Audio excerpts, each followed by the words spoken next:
இன்றைக்கு விஜய் உங்கள் இடத்திலே தான் வருகின்ற 16ஆம் தேதி என்று கூட்டம் கூட இருக்கிறது. இந்த கூட்டத்தை பார்த்ததற்கு பிறகு கொங்கு மண்டலமே வியக்கப் போகின்ற வரலாற்றை வரலாற்றுக்கு சொந்தக்காரர் நீங்கள், இந்த வரலாற்றை படைக்கக்கூடியவர் நீங்கள். ஒரே ஊரிலே இவ்வளவு பேர், அவருக்கு இவ்வளவு பேர் ஆதரவு இருக்கிறது.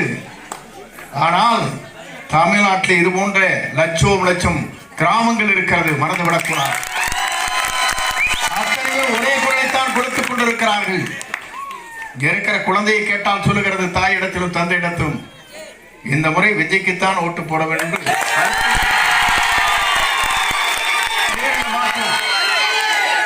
ஆண்டவர்களே ஆள வேண்டுமா? மற்றவருக்கு இந்த வாய்ப்பு கிடைக்க கூடாதா? ஏன் அவர் ஆட்சிக்கு வரக்கூடாது? நல்லாட்சி தமிழகத்தை நடத்துவதற்கு ஒரு புதிய முகத்தை தேடிக்கொண்டிருந்தீர்கள், கிடைத்து விட்டார்.